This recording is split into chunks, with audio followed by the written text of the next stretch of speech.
whenever you purchase a mower, whether it's from Home Depot, Lowe's, or a dealer, or from the internet, it's going to come with the with the book, and the book is going to give you the maintenance schedule. So if we go ahead and we follow the 50-hour maintenance right here, which is, I probably have about 50 hours on this mower, maybe a little bit more.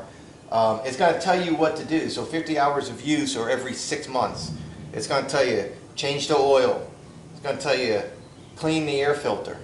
It tells you to select the drive cable, adjust the select drive cable. So, yeah. So that's this right here.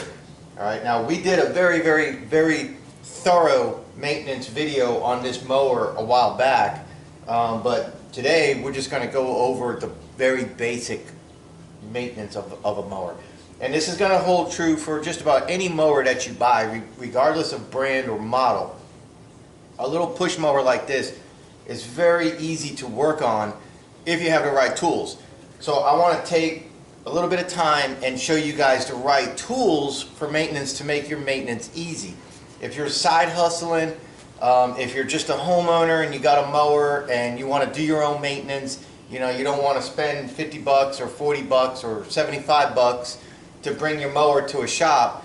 Maybe this year you invest 100 bucks into the right tools, and then you got everything you need for pretty much the rest of your life, minus a few adjustments that you might have to get for socket size, as different mowers might have different size for your blade, bolt, or whatever. Okay, so the book is always going to give you the amount of fluid to put in, like oil, the size of the spark plug and the gap, the torque of the blade bolts, and what to torque them to.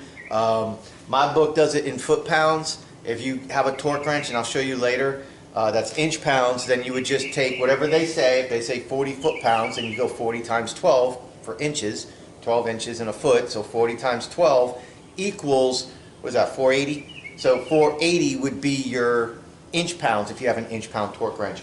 But the book is going to tell you how many ounces of oil to put in your mower when you first buy it, and then it's going to tell you what the refill amount is. My Honda book does that. I assume just about all books should do that, but somewhere it's going to say oil capacity, and that's what you're going to put back into the machine after you drain it. Now, most of the quarts that you buy is going to have these graduated marks right here with a little see-through window. So you just do the math, okay? When you buy a brand new quart of oil, it's going to tell you 32 fluid ounces. So 32 is up here, so if you got to put 12 ounces in, so that's going to be 20, right? 32 minus 12 is 20. So you find where it'd be 20 ounces, there's your 20 ounce right there. So if you got 32 right here, and you need to put 12 ounces in, then you would just take this and pour in until you get to this amount right there. And there's your 12 ounces. Then of course, cap it, let it settle for a few minutes, go get a drink, whatever.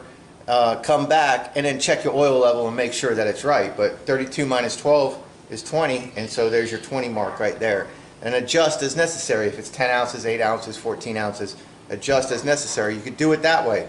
What I did to make it a little bit easier on me is I got one of these oil fillers with the tube because of my mini bikes, my riding mower, my push mower, all the things that I got to do, put oil into. With all different amounts, and then having a funnel, and funnels get dirty.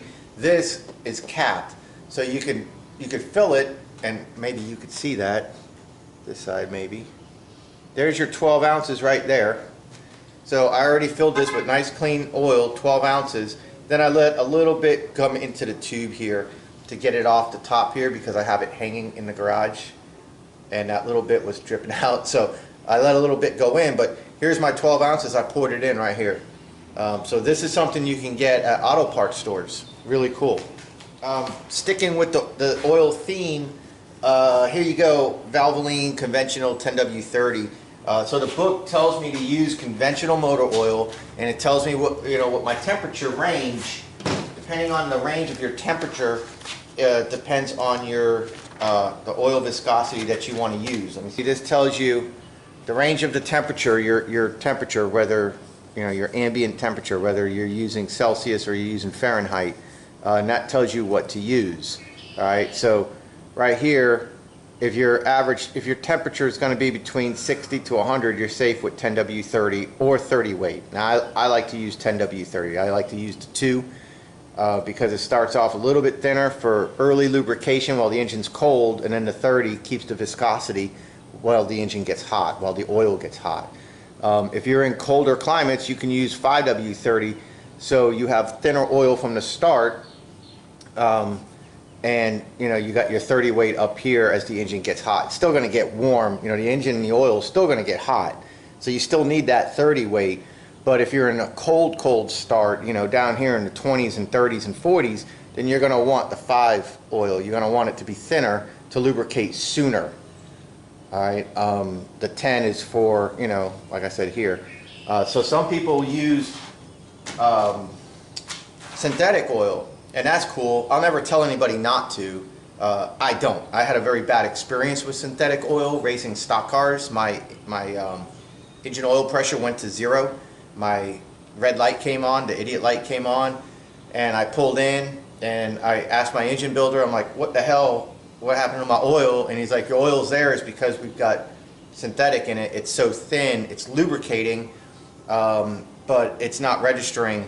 And I was like, well, then screw that, because then how do I know I don't rip my oil peeling off in the middle of a race? You know what I mean? And then run my engine dry. So from that point on, I took the synthetic out, I put conventional in, it cost me a race. And I've never used synthetic again ever a day in my life.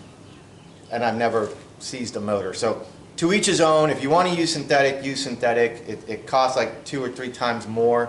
And people will say, well, you can go longer in between oil changes and stuff like that. That's great. But these are non-filtered engines. So no matter what you do, you're always going to have that friction. You're always going to have things wearing and metal shavings and stuff like that. You want to get that out of your crankcase. I don't care what oil you got in there, you want to get that out of your engine. Some engines have drain plugs with a magnet on them. I don't know if this does or not. You don't have access to it. To drain the oil, I'll show you. You flip the engine upside down. So I'll show you that technique and how I do that in a little bit. But I'm going to change my oil often. That conventional oil is just fine. And I don't need to spend the extra money on synthetic.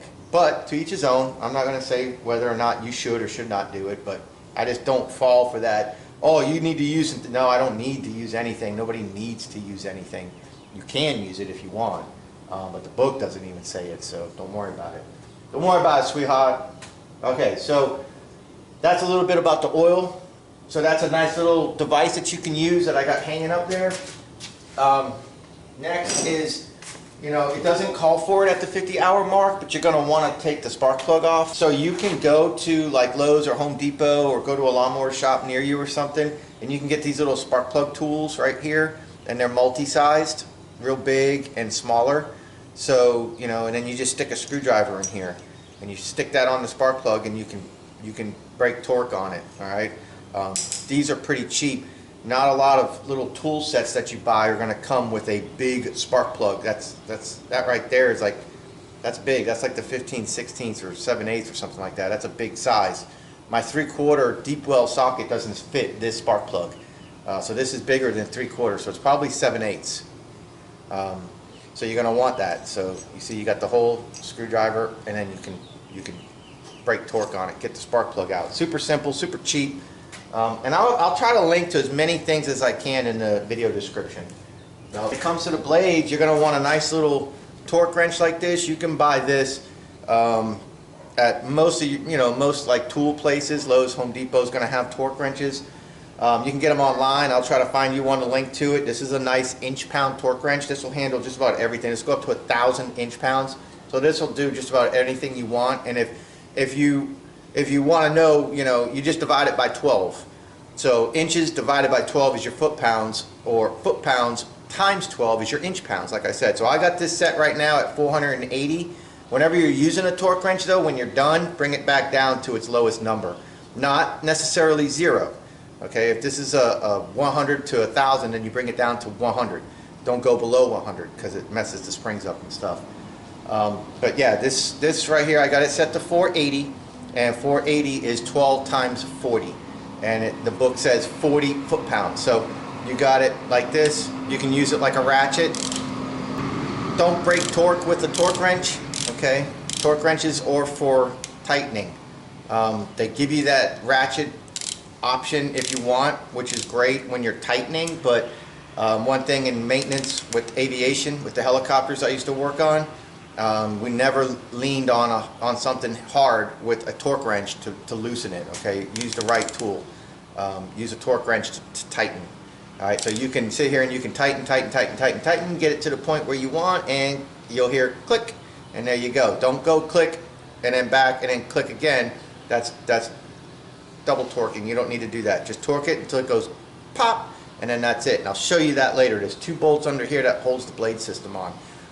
So that's a nice little torque wrench right here, and it's got a little extra length to it, and you'll see 480 inch-pounds is going to tax me a little bit. All right. The other thing that you can do is put a pole on here, and it helps give you a little bit more leverage if you're a little weak in the arm. All right. Once you have the blades off, you're going to want to be able to sharpen your blades. Some people use a bench grinder. I'm not comfortable using bench grinders. I always feel like I'm going to get the blades stuck in there, and I've killed circuit breakers, and you got to go and flip the breaker back. You know, I don't like bench grinders. Some people use flat discs. That's cool. I've sharpened blades with cutting wheels, but the internet blew up over that. I think I melted the internet with people complaining that it's dangerous. There's a certain level of common sense you got to have, but I've been doing it for a really long time, and I still do it that way, but for video purpose I'm going to use this 4-inch grinding wheel. So this is just a 36 grit metal, 3/16 inch thick, 13,500 RPM approved cutting wheel or grinding disc on a Chicago Electric power tool, and I believe it's a 4-inch. Okay, I'll try to link to this as well. And these are really nice. Yeah, see, 4-inch. These are really nice because you can just pop your button right here, and you push that down, and it's locked. And then they come with a little spanner tool, and you can take it off and quickly change your buy this in a pack of 10 or something like that. I'll see what I can do about linking to it, help you guys out. But these work really nice for sharpening blades. They're not very expensive at all. The final tool in your arsenal is going to be something like this. This is a 1/2-inch electric impact wrench. I've had this wrench, I've probably had this thing for 7 or 8 years now. I mean, it's barely, it's rarely new. Hang on, stroke check. Both arms are working. It's rarely used. Thank you. But it's fantastic. You can tighten, you can loosen. All right. It's a 1/2-inch drive. So if you get this to help take your blades off, this is fan-freaking-tastic. The only problem with this is it's so long, and then when you put your socket on, that if you're trying to work under like a riding mower, a walk-behind mower, or something like that, you really got to get the wheels up high so the deck has clearance so you can get this under the deck. Otherwise, you'll find that you can't. So just keep that in mind, all right, if you purchase something like this. If you're going to use a riding mower or something, sometimes the little ride-on ramps that you use might not be enough to get the deck high enough to get this under. Just be aware of that. To go with the impact wrench, you can get yourself a nice little set of 1/2-inch drive sockets, impact sockets, okay? These are really nice. Comes with a nice little extension here. Some of them has a 3/8 extension drive, 3-inch, because some of these are going to be your regular 3/8, and then some of these are your bigger 1/2-inch. All right, I mostly just used a 1/2-inch, and sometimes use an extension, but don't really need it. But this right here is really all you need, and this will handle just about every mower that you'll ever come across. All right, look at you guys. You're going to be your own little mower shop doing all the neighbors' mowers. But this is something really nice too to have. All right, so that's all the tools. Safety gear, of course, you're going to be working with blades, so you're going to want gloves. All right, especially when you're tightening sharp blades. I've slipped off wrenches before and taken, well, this one I sliced to the top of my finger right here, and this scar right here worked together. I slipped off and went right down the blade of a nice sharp blade on a Skag 36-inch walk-behind back in the 90s. So you're going to want some nice gloves, not cooking gloves, not you know, surgical gloves. You're going to want nice gloves that can take a hit and not just cut right through. So do that. And of course, safety glasses for when you're sharpening the blades because of metal fragments. I mostly don't use them. Do as I say, not as I do. But have some metal glasses, safety glasses for any metal shavings that could get in your eyes. And check it out. When you're sharpening the blades, you know, those sparks are metal fragments. So be careful where you shoot those sparks. If you shoot those sparks and it's getting on your car, you will have rust spots all over your car. Those little metal fragments will turn to tiny little rust dots. So be careful where you're shooting those sparks. And if you feel anything hitting your forehead or your hair, understand that when you're done and you take your glasses off and you go like this, that metal fragment can go right into your eyeball. So be really, really careful where you shoot that stuff, okay? Take a towel, wipe your face off, wipe everything off, close your eyes, keep everything, you know, wipe all that metal fragment off your face, off your hair, off your eyebrows, bushy brows, okay? Get all that taken care of before you open your eyes back up, okay? So be really, really careful. Sharpen the blades with your eyes open. Just be careful. All right, so that's it. When it comes to the maintenance procedures, we all have our way of doing things. The oil dipstick is on this side, the other side, so I'm going to turn this mower around, but I want to show you guys something first. Some people like to use those little vacuum kits and stuff like that that you can buy. I've never used one. I don't have anything against it. I've just never used one. I'm set in my ways, how I do it. If you're a little weak in the arm and you can't muscle the mower around a little bit, then maybe you go get yourself one of those little vacuum pump things. Home Depot, those sell them. They got them on Amazon. Again, I'll try to link to one. Something that people have recommended to me, and I just don't need it. I don't want it. I just flip the mower over. So what I do is I turn my fuel off. I make sure my fuel is off and I fire the mower up. And we're going to warm the mower up, and we're going to also let the carburetor run out of fuel since we're going to be turning this thing on its side. Always turn it carburetor up, which works out good because the oil's on the other side, and I'll show you what I mean. But for video purposes, here's your fuel line right here. Some mowers don't have a cutoff. If you don't have a cutoff, then don't worry about it. Just let your mower run for a good 2 minutes to get the oil sloshing around, get it warmed up, get your metal fragments that are sitting at the bottom of the sump moving around. Get that up, get that circulating, just like as if you're mowing. Get the oil thin so it flows. All right? And what I'm going to do is I'm going to let it run until the engine runs out of fuel, until the carburetor runs dry. You don't have to do that, but I'm going to do that.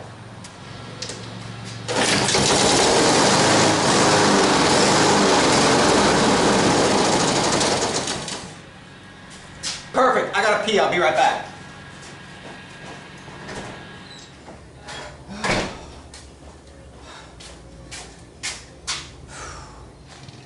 This is not the easiest thing to do, guys. That's what I'm saying. If you're a little weak in the arms, you have to be careful going to this point. You're gonna take your dipstick out, put it in a nice place.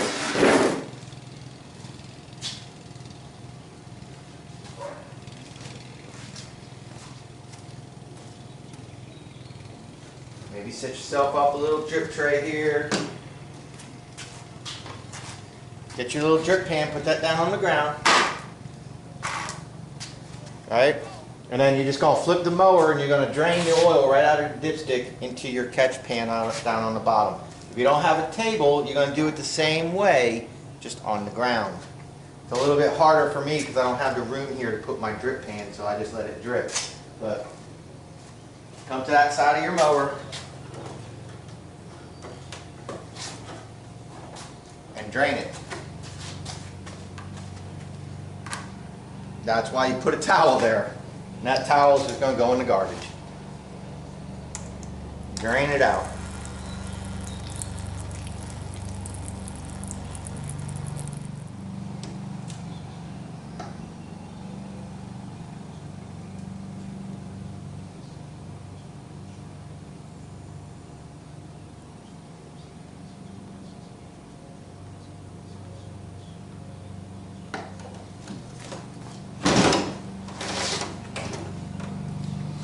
And that's it.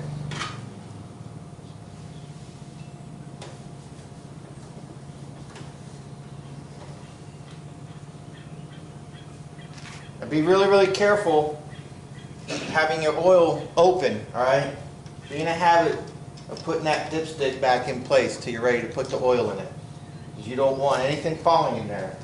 Let me just throw this out.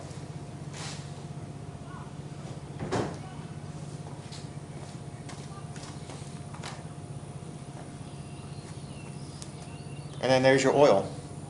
Now take this and just transfer it into something that you can safely bring to an auto parts store. And just about every auto parts store that I've ever seen in my life, everywhere that I lived, has a place that collects oil for free. They have a drum. Transfer it right into something safe. You can put cooking oil in here too, you know, and take it to them. They don't care. They don't know. They don't want to mess with you. You say, hey, you got oil recovery? And they'll say, yeah, in the back. They don't, man, it's nasty. It's always nasty, dirty, disgusting. You're not going to leave there without getting some type of schlep on your freaking clothes. Trying to dump this into the drum. So, but that's it. There you go. And now, you just properly changed your oil. 12 ounces, right? It's got the little plug here. It's got an on-off valve right here. Okay? So take your dipstick back out. Take your little hose. Pop that cap off.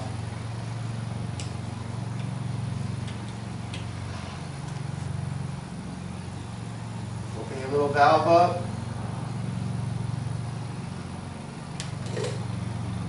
And that'll go ahead and flow on in. And you know for sure that you're putting the right amount of oil back into your engine because you already pre-measured it. If you do this once a season as a homeowner, say, you know, every March, you do this, you cut your lawn maybe once a week, once every 2 weeks, I don't know. You only have to do it once a season and just top off the oil as you go, you know. Every couple of cuts you might add an ounce or two of oil as the oil kind of, you know, gets used up. That's it. We cap this, we cap this, we put this back on the shelf, and it's always nice and clean in there. You don't ever have to worry about a dirty funnel.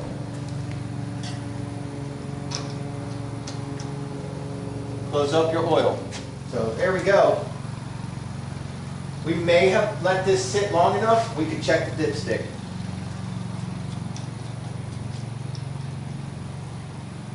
Give it a nice little wipe. New oil is always hard to see, so you're going to want to dry it really good. And all you're looking for is moisture on it. And I got moisture. I don't know what you can see, but I can see moisture right up here on the crosshairs. And now it's dry. Without screwing it in, you're just looking for moisture. And I got moisture all the way up the crosshairs. So we're good.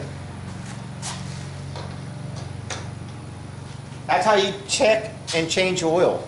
Too simple, right? It's really easy to do. And now we're ready to rock. But now the next thing that you could look at, if time has gone by enough, is the spark plug. Because you're going to want to take your spark plug boot off whenever you're underneath messing with a lawnmower blade. Always take the spark plug boot off. Got your tool, take your spark plug boot off, flip your tool on, and then you take your screwdriver like I had showed you, stick it in there, and just simply break torque. That's it, unscrew it. Okay? The spark plug out and you look at it, the first thing you want to do is you want to look at the color of everything, okay? Is it really like all caked up and black and nasty looking? If so, that's a sign that your engine's not running right. Also that it's time for a new spark plug. If it's all caked up, real black, you could be running it with a lot of fuel. Also, oil could be slipping through the cylinder, passing by the piston, getting into the combustion chamber, and that will foul out your plug, make it hard to start, give you a loss of power. Right here, if you look, there's an air gap right here. Okay, that's where your spark is. what happens is this is going to wear down in time, and the gap's going to get bigger and bigger and bigger. That's why they give you a specific gap to check. If that gap gets too big, the spark will get weak, and in some cases it may not even spark. And that's when you're going to start having problems with your engine starting and loss of power. So when you take your spark plug out, once a year, once a season, take it out, and if it's yucky looking, throw it out. Go get yourself a new one. Alright, they're a couple bucks. If it looks okay, you can check that gap right there. I never do. I never check that gap. I usually get a new spark plug before this gap gets bigger, just through wear. And when I say wear, I mean through the sparking, through the heat, the metal in here, that little metal starts to wear down and your gap gets bigger. I usually just throw my spark plugs out because they're cheap enough. And when you get them, I just look to make sure there's a gap. As long as there's a little gap in there, then I'm alright. The only time I'd ever get worried is if I'm having a hard time starting my mower, and then it might be that, you know, the gap is too small, or the gap is too big, or the spark plug's fouled out. If I don't have any symptoms like that, I just look at it, make sure it's cleaned up, and drive on. This is a soft bristle little metal brush, and I'm just lightly giving it a little love. And that's it. Be really careful with a spark plug, okay? They can be difficult to screw back in. They're a fine thread. Make sure you have your patience, okay? Take your time. Keep working it until it goes on nice and smooth and easy by hand. Tighten it up by hand, and then you can put your tool on it and give it one final little oomph of love. About a quarter turn.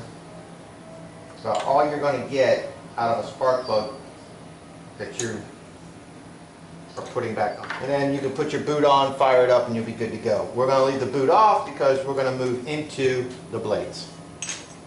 Okay, so we have a nice spark plug. We have good clean oil. We need to check the air filter. That's a part of our 50-hour deal. And we need to sharpen the blades, of course, because it's just time to sharpen the blades. So also we need to check the drive system, which was right here, and I did a very detailed video on doing that drive system cable. But right here we have our fuel shutoff, right? You might also have an inline fuel filter in some of your mowers, okay? Great opportunity to change that fuel filter right now. Just go get yourself an inline fuel filter that's 1/4-inch fuel line, and pop that bad boy out and pop a new one in real quick, all right? Really makes a big difference. It helps keep the motor running nice. But air filters just right here. Pop these little covers down, and your filter comes out, and then you're going to look in here and see how's it looking. You know, is it kind of nasty? Does it look like it's kind of getting dark? This is the original filter still, and it looks pretty good, but you know what? It could be time for a new one. I'm probably going to pick one up. You got access to your carburetor right here. You can take a little carbon choke cleaner. You can just give it a little in there to help stop the gumming. Spray any of the moving links to stop all your gumming, all your little bleh that starts to happen. All this stuff is moving around automatically as engine speeds and vacuums and all that changes, and that's like all that automatic choke stuff. And when you get into thick grass, you hear your motor power up more. That's all done with all this linkage and stuff. All right, here's your governor, stuff like that. So you can put a little spray in here, and that's just going to make sure that the carburetor is going to not gum up on you, keep things new. Little sprays like that makes a huge difference.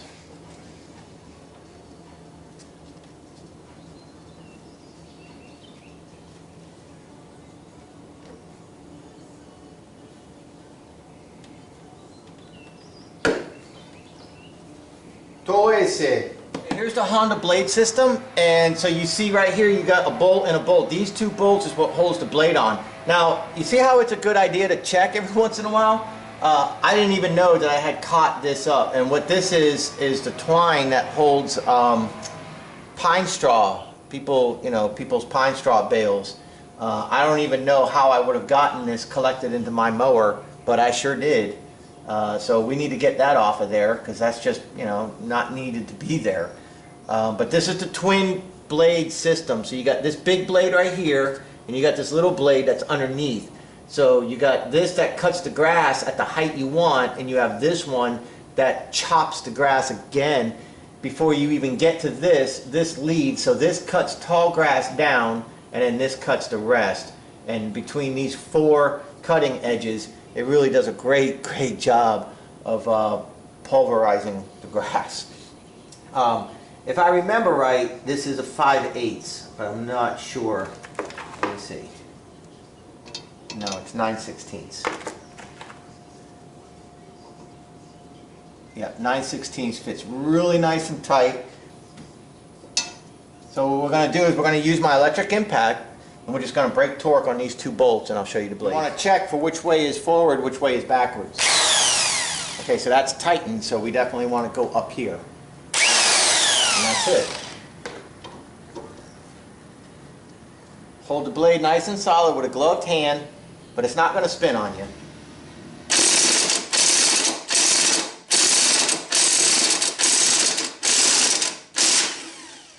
And I just very gently break torque.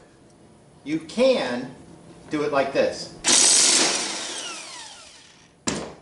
But I like to feel how it's like, how progress is coming on the bolt. So I kind of put it and watch, and I like to catch something before something might happen, like strip the bolt head or something. Or break the bolt off. So there's your bolts. There's your blade adapter, which is bolted on, and there's your transmission belt right there. Good time to look at it. Here's that twine crap. And here's the twin blade system. They just sit together with no adapter. Alright? You cannot run one without the other. I was asked that. The answer is no. The way this is rounded and the way this is flat and bigger, this does not fit right on here. Okay? It leaves a whamp, whamp, whamp, whamp, whamp, whamp. You need this to fit in here, and then you need this big flat spot to ride on this, nice and flat. Okay, so hope that answers your question. Here's your cutting edge, right here. So all you're going to do with your grinding wheel is just follow this edge, and realize that a little bit of the front, the very top, right, like the very cutting edge here, is shorter because it's worn down. So what you're going to do is you're going to follow this cutting edge, okay, on a nice angle. Let's say it's 30 degrees, and then you're going to add a little bit more to it, and you're going to take down a little bit of this dark edge, the dark spot right here, and that's going to cut you a nice new edge. It's not rocket science, okay? Don't get too bent around the axle with sharpening your blades, all right? You don't want them razor sharp, because then, you know, you hit anything in the yard and you're going to chip that part of the blade, or you're going to, well, that guy's in a rush. So many lawn services nowadays. If you have it razor sharp, you're going to dull it out fast. I mean, in 1 yard, you're going to dull the blade out. So when you buy a brand new blade, you'll feel it's not razor sharp. Even though it has an edge of paint on it, when that paint wears off, blades are not razor sharp, okay? So just sharpen it down to where it's nice and sharp, and you're just looking for little burrs and stuff like that. It takes time. It takes practice. It takes a steady hand, and it takes common sense, okay? All right, remember what I said about pointing this in a safe direction. All right, so we're just going to have this shooting off into the corner here. There's no fuel. There's nothing I'm worried about. Gloves, of course, for sharp blades and stuff like that. And you should have safety glasses on. I actually don't have any. I'll wear these, and I'll be careful with how I direct this. So all we're going to do is we're going to follow this angle. So watch this. Real quick, we'll let it shoot over here for just a moment.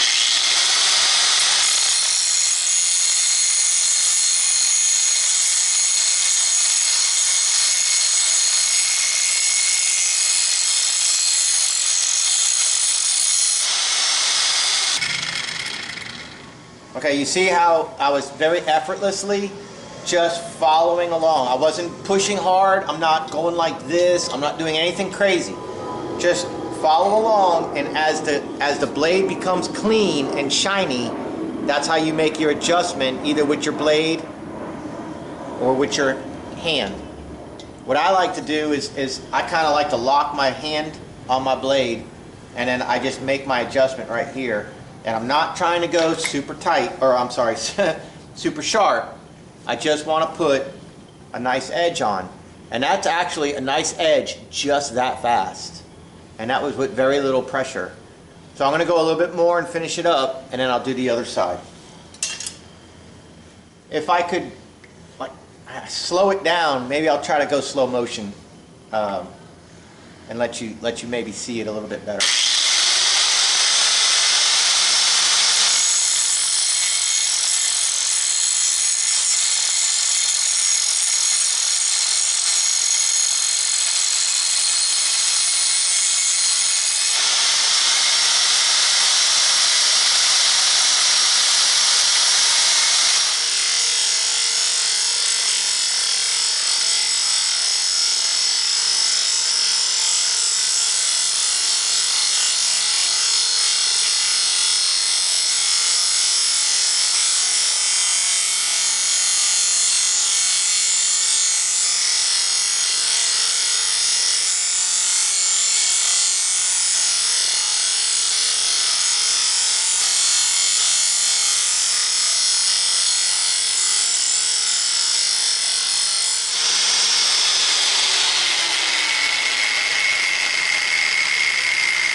Okay, so what I did is I purposely brought it back. Remember, the edge got shorter because the edge got dull. Dull means you lost distance. That means it's now a butter knife instead of a razor knife. Now what you're gonna do is take down some of the black, like I said, just a little bit, and that's gonna give you that angle now to finish it.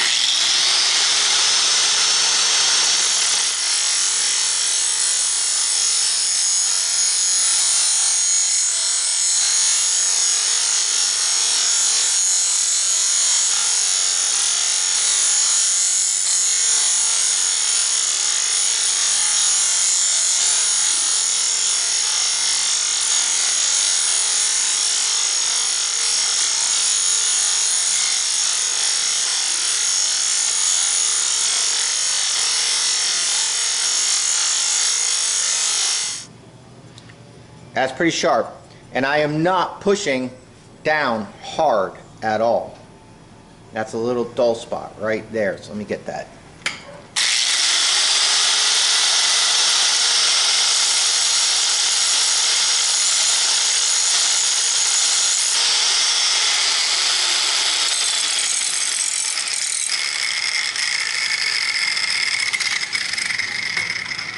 One of the last things I like to do with a blade is I look at the bottom and just make sure that it's nice and smooth. And if there's anything that I need to run it out with the wheel, I will, but that's nice. And that's pretty sharp. I mean, it is that easy. Okay.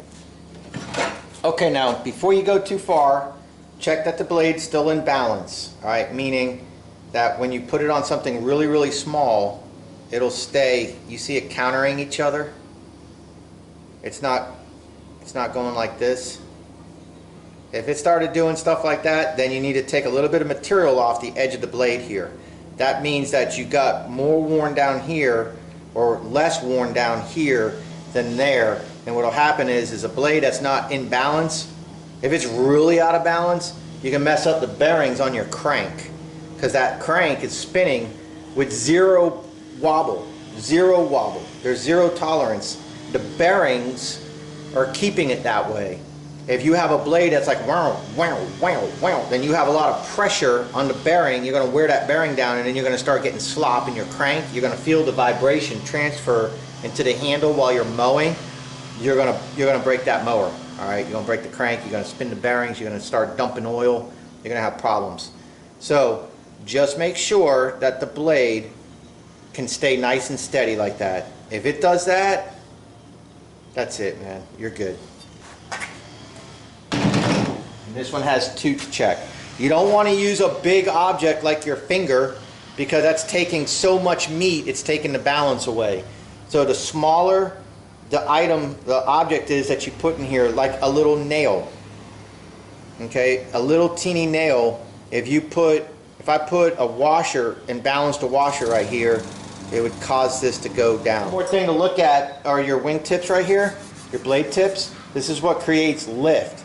If you're in very sandy situations, or a lot of time has gone by, these lifts, these tips, these wings, whatever you want to call them, are going to deteriorate. Sand's going to deteriorate them. And as these deteriorate, you lose vacuum. You're going to lose the suction. This makes suction. This sucks the grass up. You cut the grass, and this makes the wind that blows it out the chute or blows it into the bag. All right, so if this is starting to really wear down, maybe you see one wearing down a little bit more than the other, you'll start to really see that it's time for a new blade. But also looking for cracks or anything like that at the end of your blades here. You're looking for any issues where it mounts. All right, that's just going to be your basic maintenance. Just look the blade over and make sure everything looks good before you put it back on. All right, everything's nice and smooth. It was in balance. It's nice and sharp. We got a clean air filter. We got clean oil. We got sharp blades. We got a nice spark plug. We're ready to keep this season going. All right, so we're at pretty much the end of this video now for most of you people that just have a basic mower. A lot of you guys don't have like selected, adjustable select cables and stuff like that. So putting it together, putting the blades back together now, like we talked about, the torque, you do have to be concerned with that. And also remember, cutting edge goes up, all right? Wings go up. So make sure you're putting it back together right. You can go ahead and put your bolts back in, which will help you hold your blades steady. Okay, keep the 2 blades together and just line it up and hand tighten. Get them both started. And first, just hand tighten the best you can. There's like 0 tolerance here between the blades and the bolts. So as you're tightening, everything is coming together exactly the way they're supposed to be situated. Get it hand tight. Now, this is where you might need a little oomph. You got 480 inch-pounds set up with the 9/16 on the torque wrench. So the first thing that we're going to do, start tightening it down. Get them nice and even.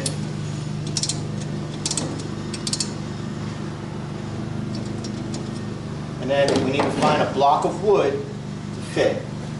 If you don't have a block of wood, you can do things like this. Get a little creative.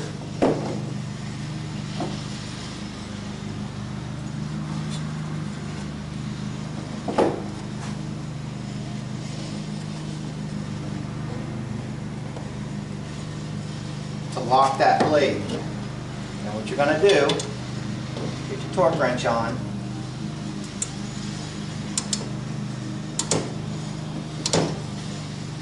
Before you torque it all the way down,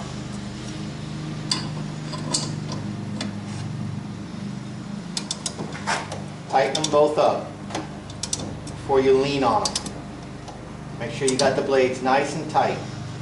All right, now, the pressure that is required to get to 480 inch-pounds is not necessarily easy. So be ready for that. Here we go. And what you're doing is you're listening for the click. And you'll see maybe the motion right here. It'll pop.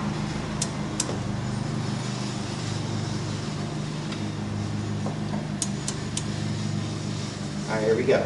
We're close. You hear that? That pop! There you go. There's 480 inch-pounds. Don't do it again. Go to the next bolt.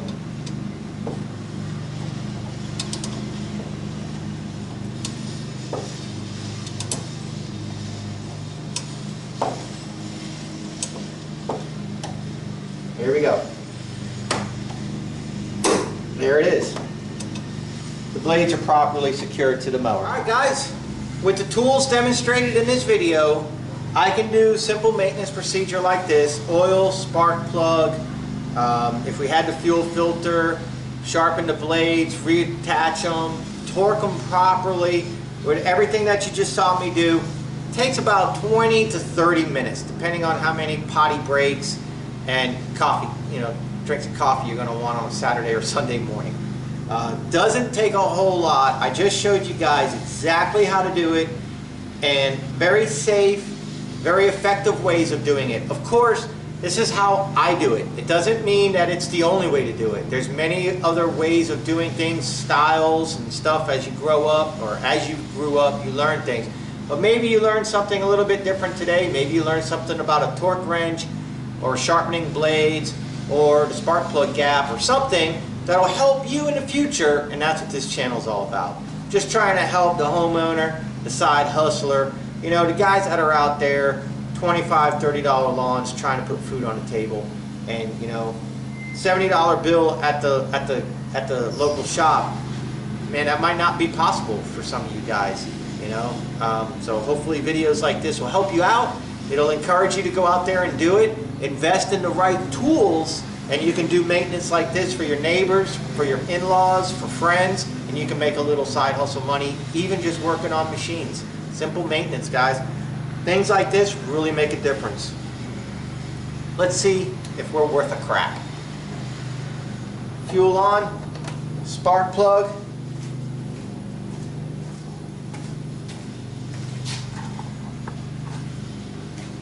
Make sure there's nothing underneath my mower. Let's check it out.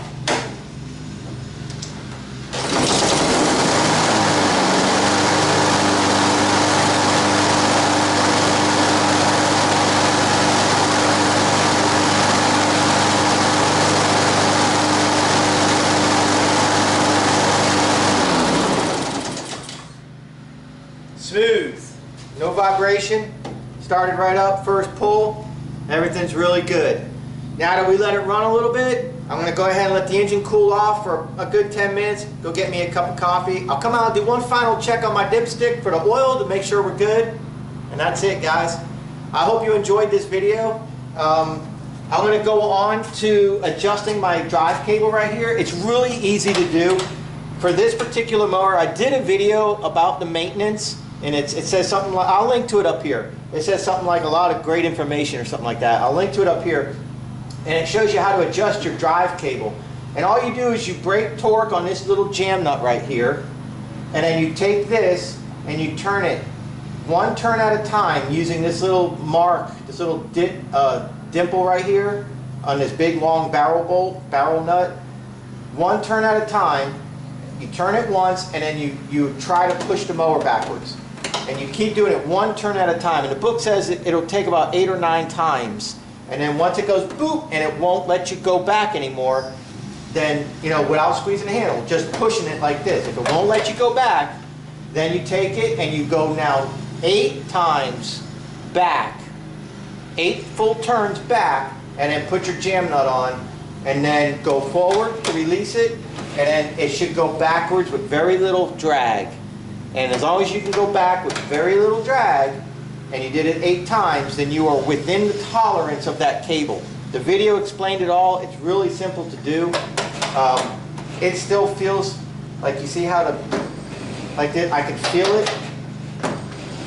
There's very little drag. I'm not worried about it. If there wasn't any drag, then this would be out of adjustment. All right, but I can't just push this back, you see? It takes some pressure for me to push this back. Whereas I can just easily bring it forward. I can't. See, it stops. So the drag is good. So I'm not worried about this cable right now. But that's it, guys. I hope you enjoyed this video and learned a little bit of something. Don't forget St. Jude Children's Research Hospital, guys. We need your help. www.dansvlog.com. Please send a donation up there. If I helped you in any way, saved you a little bit of money, help you put some food on the table with your side hustle, then please thank the kids at St. Jude with a little donation. Send them a little bit of love, and that's all the thanks I need. Okay, cool, we good? Appreciate it. Tell me about the whistles. The whistles.